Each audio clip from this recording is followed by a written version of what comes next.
bonjour Elena, donc vous êtes la présidente de la Ligue des anti-managers, vous avez d'ailleurs un blog avec une audience considérable. Nous avons déjà enregistré une vidéo avec vous où vous nous parliez de la manière dont vous détruisez, démotivez, détruisez la créativité, démotivez les salariés. Ce soir, on aimerait parler d'un sujet passionnant qui est le mensonge. Pourquoi vous intéressez-vous au mensonge? Pourquoi souhaitez-vous développer le mensonge? Enfin, c'est évident. On vit dans une société du mensonge. Alors, penser qu'on pourrait avoir de l'honnêteté, de l'authenticité, enfin, je veux dire, ça n'arrive jamais. Personne dans notre société n'est honnête. Donc, après tout, autant développer cet art du mensonge, parce que c'est un art, comme celui de l'anti-management. Réussir à manipuler les gens, à leur faire croire des choses, et même, figurez-vous, à leur faire croire des choses sur eux-mêmes. C'est un art extrêmement subtil. Donc, comment vous vous y prenez pour développer le mensonge? Parce que tout de même, on peut dire que le mensonge est omniprésent. Comment vous êtes arrivé à cette fantastique réussite? Justement, le mensonge est omniprésent. Donc j'ai envie de dire, il suffit de regarder n'importe quel débat politique, n'importe quelle publicité. On voit du mensonge partout autour de nous. Donc on est simplement en train d'appliquer des choses qu'on voit déjà, qui sont très répandues. Alors, quelles sont les recettes du mensonge? Alors maintenant, il y a des techniques évidemment qui sont un peu plus subtiles et qu'on applique en particulier pour l'entreprise. Donc la première chose, et qui va être très importante pour poser les bases du mensonge, c'est d'ériger la vérité comme une valeur fondamentale. Donc ça va être de dire aux équipes, je déteste le mensonge, j'ai horreur de ça, et je ne supporte pas que quelqu'un me mente. Donc ça, évidemment, vous allez pouvoir, au tout début, vous pouvez tout à fait être honnête. Enfin, soyez honnête dès qu'il s'agit de donner du feedback négatif, par exemple, ou dès qu'il y a un problème. Là, un problème avec quelqu'un, mais évidemment pas avec vous.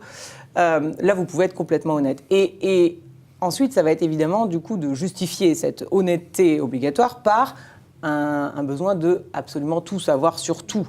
Donc, vous arrangez évidemment pour pouvoir avoir accès, en rentrant dans une pièce, à tous les écrans de tous vos collaborateurs, avoir accès à leur boîte mail, savoir tous leurs échanges, donc être sûr qu'ils rapportent absolument la moindre information à vous. Évidemment, vous n'allez pas la redistribuer. Dans un souci de transparence, bien sûr. Bien, dans un souci de transparence, tout à fait.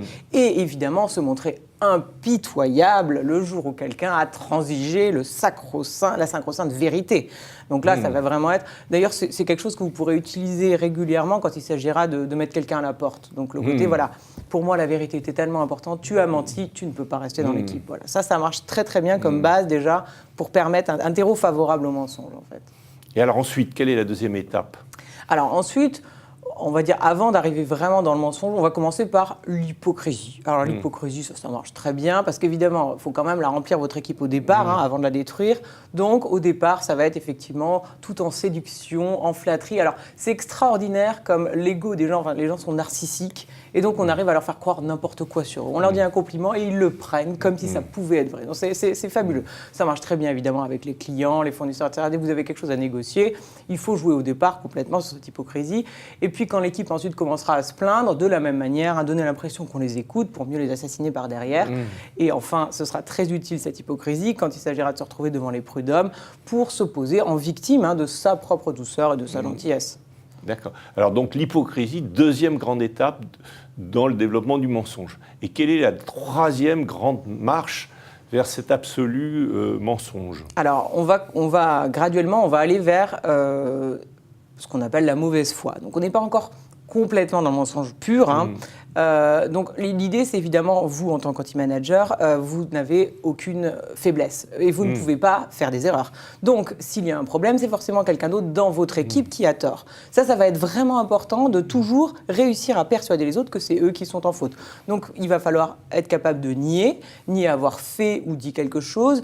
Il est même possible d'aller jusqu'à, donc l'anti-management recommande de nier les chiffres. Donc toujours en questionnant soit leur source, soit le calcul qui forcément a été mal fait. Donc voilà, de cette manière-là, c'est toujours trouver quelqu'un qui sera le coupable. Alors au pire, rabattez-vous toujours sur l'assistante. Ça, c'est une cible facile dont on peut toujours dire que voilà, elle a oublié ou quelque chose comme ça. Et cette mauvaise foi, une autre petite technique qui marche bien aussi, c'est si vous sentez qu'on va vous reprocher quelque chose ou un défaut par exemple, c'est immédiatement d'en accuser la personne. Parce que du coup, elle ne peut pas vous accuser de la même chose que vous venez de dire. Donc dire, je trouve que tu manques un peu d'empathie ou de patience, je trouve que tu n'es pas très transparent avec moi, etc. Donc là, d'ailleurs, on va vous licencier parce que vous manquez d'empathie. Exactement, tout à fait, voilà. Oui, ça va être très important. Alors après, quelle est la prochaine étape? Et alors après, on rentre dans le mensonge pur et dur. Alors le mensonge pur et dur, évidemment, il y a différentes catégories. La première catégorie, c'est évidemment de mentir sur votre offre, sur vos produits. Je veux dire, bon, ça, c'est quelque chose que toutes les entreprises font, mais pas toutes au même niveau.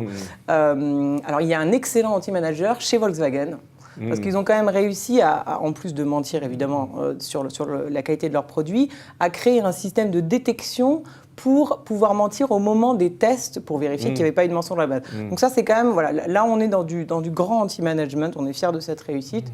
Voilà, ça va être vraiment la base. Ensuite, bien sûr, mentir sur la situation. Donc, quand vous parlez à votre équipe, la situation est catastrophique, cataclysmique, on est en retard, les clients sont mécontents, tout ça pour justifier le stress et la pression qu'ils doivent vraiment vivre en permanence. Donc ça permet de les fouetter un petit peu plus. Par contre, quand il s'agit de parler à ses supérieurs ou à des partenaires, la situation est florissante, on croule sous les demandes, ce qui justifie d'ailleurs qu'on soit un peu en retard pour le projet pour lequel on était quémandé. Ensuite, mentir sur vous-même, ça c'est l'évidence. Enfin, je veux dire, l'équipe a besoin de croire que vous avez toute l'expérience, la maîtrise et évidemment la réussite qui vous confère cette autorité. Là, un petit truc très simple, quand il y a eu un succès de l'équipe, bon, c'est évident, vous l'appropriez, parce qu'il n'y a que vous qui pouvez avoir des succès. Voilà, ça c'est quelque chose, ça rajoute toujours une petite couche de dégoût dans l'équipe, ça c'est assez efficace. Et puis, bien sûr, mentir sur l'équipe elle-même. Donc là, il y a encore deux possibilités. Soit les gens sont partis ou en burn-out, ce qui est classique.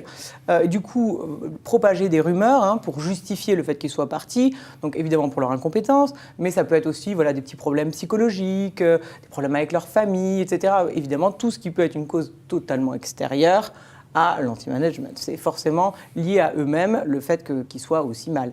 Et pour les gens qui sont encore présents, là, cette fois-ci, ce qui va être intéressant, ça va être de mentir sur les uns quand on parle aux autres. Donc de dire, tiens, eux, ils sont beaucoup plus rapides, beaucoup plus performants que vous. Donc ça, voilà, ça rajoute encore un petit peu de pression, ça les fait encore se sentir encore plus mal. Voilà, c'est ce qu'on appelle l'impuissance apprise. C'est vraiment les mettre dans l'échec régulièrement pour que, finalement, ils ne croient plus eux-mêmes qu'ils sont capables de réussir. Mais on le voit bien, ce mensonge ambiant, bon, il crée la démotivation, il crée la folie, parce que les personnes savent plus sur quel pied danser, il crée aussi une perte de sens considérable. Mais finalement, qu'est-ce que vous cherchez à travers ce mensonge? En fait, quels sont les avantages que vous tirez du mensonge? Là encore, très simplement. L'idée, c'est simplement qu'on détruit, encore une fois, toute confiance en l'homme et en la vie en général au sein de son équipe. C'est ça qui est important. Si on veut vraiment avoir des gens qui sont totalement malléables et qu'on va effectivement pouvoir vraiment détruire, l'idée, c'est de les pourrir de l'intérieur et on se rend compte que marcher sur leurs valeurs, ça c'est extrêmement puissant. D'ailleurs, une dernière technique qui est très très efficace pour ça. Donc voilà, on croit que les gens, ils ont des valeurs, ils arrivent en disant oui, moi je vais défendre, etc. D'ailleurs, recrutez-les en vérifiant que l'honnêteté, la vérité, c'est quelque chose d'important pour eux. Et on se rend compte qu'en fait, quand on les met vraiment sous pression, ils sont tout à fait capables de marcher complètement, de fouler aux pieds les valeurs soi-disant importantes. Donc là, ce qui va être intéressant, c'est de leur demander de mentir. Et là, c'est très intéressant parce que la plupart, avec une bonne couche de pression, encore, il y a tout un travail préparatoire à faire. Le stress est très important. Évidemment. Ils vont se mettre eux-mêmes à mentir. Alors évidemment, encore une fois... Ils passent de votre côté, du côté noir de la force, et donc ça vous en êtes ravis. C'est un bonheur incroyable. Ça va être ça, effectivement. Certains vont vraiment passer du côté obscur de la force. Du coup, eux, on va effectivement les promouvoir, les aider à grandir, à développer leur art. Certains vont un petit peu résister. Mais en fait, le simple fait d'avoir trahi ce qu'ils étaient profondément en mentant, alors ça va profondément les détruire. Et ce qui est intéressant, c'est que évidemment, ce qu'il faut aussi, c'est faire en sorte, donc après leur avoir dit que tout le mensonge, etc., ils seront couverts, vous prenez toute la responsabilité. Évidemment, dès qu'ils sont découverts, nier totalement, donc retour à la mauvaise foi, avoir eu connaissance de ces mensonges. Donc voilà, on peut s'inspirer de Jérôme Kerviel. Faites porter le chapeau à une seule personne. Et là, du coup, vous serez sûr que cette personne sera absolument réduite en cendres. Merci de vos conseils sur le anti-management. Je rappelle que vous êtes président de la Ligue des anti-managers, une organisation extrêmement importante qui regroupe combien de membres sur la planète? Écoutez, on ne compte plus, on est en centaines de millions. C'est vraiment...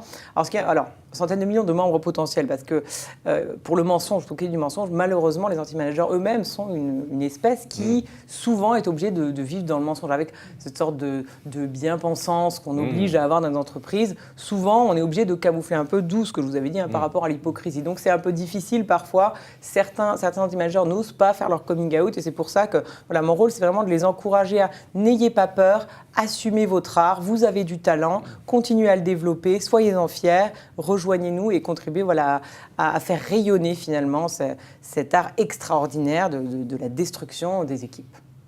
Merci beaucoup, Elena, et à très bientôt pour un prochain éclairage sur l'anti-management.